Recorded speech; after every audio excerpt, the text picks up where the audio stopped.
Bonjour, nous sommes heureux aujourd'hui d'avoir M. Guy Paquin avec nous pour une entrevue. Guy est directeur général à la Direction générale de l'évolution des pratiques d'affaires à la Société québécoise d'infrastructure. Bienvenue, Guy, aujourd'hui à l'événement CanBIM Montréal. Donc, on profite de ce moment-là pour discuter un peu de l'évolution du BIM à la SQI.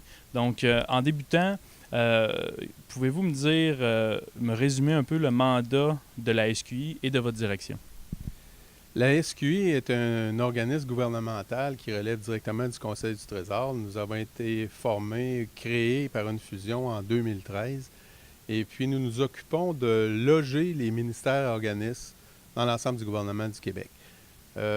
Nous avons un portefeuille de projets sous gestion de l'ordre de 6 milliards. Et puis, notre mission, bien, c'est de faire des projets. En fait, on a deux missions différentes, c'est-à-dire faire des projets et aussi de faire de la gestion immobilière pour les immeubles que nous occupons.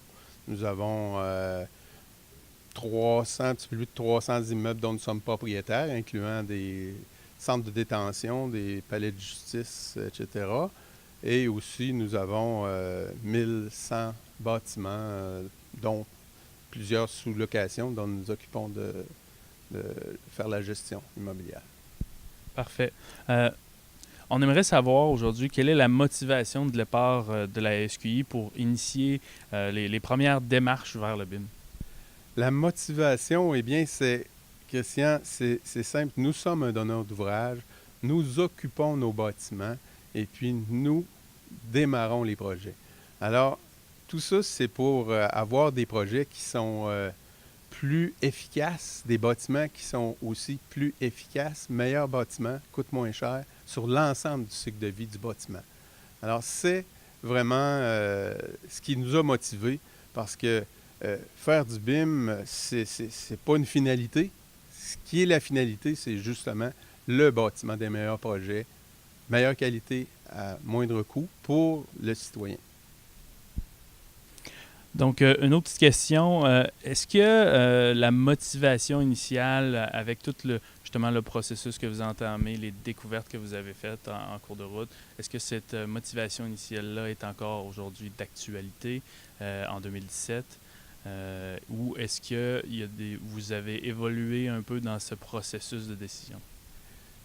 En fait, quand on a démarré tout ce processus-là en 2014 à peu près, on avait déjà à la base, nous, certains projets qui étaient réalisés en BIM PCI, PCI étant le processus de conception intégrée. Parce que ces deux termes-là, il faut qu'ils soient collés, parce que le BIM, c'est une plateforme numérique, mais une plateforme numérique d'échange de collaboration. La collaboration est super importante. Alors, on avait déjà quelques projets qui étaient où on utilisait le BIM et le PCI, mais c'était du volontariat avec des clauses qui permettaient un encadrement très, très, très minimal, donc avec des résultats qui étaient très variables. Donc, pour maximiser nos chances d'obtenir de bons résultats, eh bien, on a décidé de faire une démarche corporative pour que le déploiement soit un déploiement corporatif, pas un déploiement basé sur la volonté d'un ou d'un petit groupe d'individus à l'intérieur de l'organisation. Il fallait que ce déploiement-là soit un déploiement où il y a une pérennité. Alors, on a décidé d'utiliser une approche qui est la même dans les projets d'infrastructure majeurs au niveau du gouvernement du Québec. C'est une approche qui a été mise en place par le Conseil du Trésor, c'est-à-dire d'évaluer un dossier, de partir avec un dossier d'opportunité, c'est-à-dire de faire un benchmarking et de regarder toutes les options et de définir finalement le besoin, s'il y avait vraiment un besoin. Dans notre cas, c'était un besoin d'aller vers le BIM-PCI. Alors, cette première étape-là, elle a été confirmée par notre haute autorité chez nous en mars 2015. Alors, à ce moment-là, ils nous ont donné l'autorisation d'aller à une deuxième étape qui est de faire un dossier d'affaires. Alors, comment on a fait ce dossier d'affaires-là? On avait regardé ce qui se passait dans le monde entier, la façon de déployer, les bénéfices. On avait regardé ça au niveau du dossier d'affaires. Là, on avait choisi une façon qui a été propre au Québec, adaptée à la réalité du Québec. Et puis, on a élaboré tout ça, fait une évaluation des coûts-bénéfices, et puis avec les risques, les enjeux, tout ça, et on est arrivé avec un dossier d'affaires qui a été approuvé par les hautes autorités chez nous en mai 2016. Alors, depuis mai 2016, nous sommes en déploiement. Mais j'aimerais préciser, l'ensemble de ces dossiers d'opportunités, dossiers d'affaires, ça n'a pas été fait en vase clos. La particularité ici, c'est qu'on l'a fait avec l'ensemble de l'industrie de la construction. Il y avait déjà une table multisectorielle qui avait été mise en place par l'ETS, l'École de technologie supérieure. Et puis cette table multisectorielle regroupait beaucoup de donneurs d'ouvrages, mais aussi les professionnels, que ce soit des associations de professionnels ou des ordres professionnels, d'architectes, d'ingénieurs, regroupait aussi des associations d'entrepreneurs spécialisés, des écoles de formation, des organismes normatifs ou des organismes comme Building Smart. Et puis, déjà, la discussion était amorcée. Alors, nous, on a profité de cette tribune-là pour faire des échanges. On a monté nos dossiers et on a élaboré les conditions de succès avec tout ce monde-là en appuyant aussi sur des sondages qu'on a fait et qu'on a aussi fait de façon plus large avec l'École de technologie supérieure. Alors, ça assure une pérennité du déploiement. Ce n'est pas basé sur la seule idée d'une personne, mais c'est un déploiement corporatif.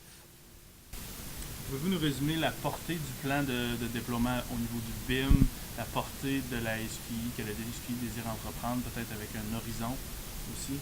Ce que nous a dit l'industrie, puis l'industrie, le premier facteur de succès, nous disait que le déploiement, faut que ce soit un déploiement graduel, progressif, arrimé avec l'augmentation de la maturité de l'industrie.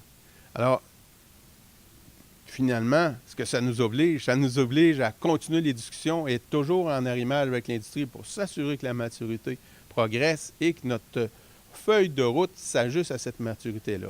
Donc, le point de départ, c'était 2016, en fait, à partir de septembre 2016, quand immédiatement après que notre dossier d'affaires a été approuvé, on a commencé le déploiement. La première année, c'est le BIM 3D. Le BIM 3D, dans une dizaine de projets majeurs, qui est toujours accompagné du PCI. Le PCI, chez nous, ça a été une décision qui a été entérinée. Nous utilisons le PCI, le processus de conception intégrée, dans tous les projets majeurs, c'est-à-dire des projets de plus de 5 millions chez nous. Ouais, et ça se fait avec du PCI. Alors ça, c'est la première étape, la première année de notre feuille de route. Et par la suite, nous avons une feuille de route qui s'étend jusqu'à 2021 pour, en 2021, quand nous irons en appel d'offres auprès des professionnels, nous irons avec la palette complète du BIM, c'est-à-dire du 3D au 7D. Et pendant toutes ces années-là, en fait, les 4 années qui suivent notre plan de déploiement, notre feuille de route, progressivement, on introduit une facette du BIM. Quel conseil auriez-vous à donner à d'autres donneurs d'ouvrages, soit publics ou privés, qui pensent initier une démarche BIM? Je dirais 2 choses. Être convaincu des bénéfices. Nous avons été convaincus des bénéfices, nous les avons démontrés, ces bénéfices-là, parce qu'on n'embarque pas dans le BIM pour faire du BIM. On embarque dans le BIM pour faire, je l'ai dit tantôt, des meilleurs bâtiments avec des meilleurs coûts, et puis tout ça au bénéfice de ceux qui payent. Dans notre cas, nous sommes un organisme public, ceux qui payent, c'est vous, c'est toi, ainsi que tous les concitoyens du Québec. Alors, c'est le premier conseil, c'est être convaincu des bénéfices. Et le deuxième, je dirais, être appuyé par les plus hautes autorités pour assurer une pérennité.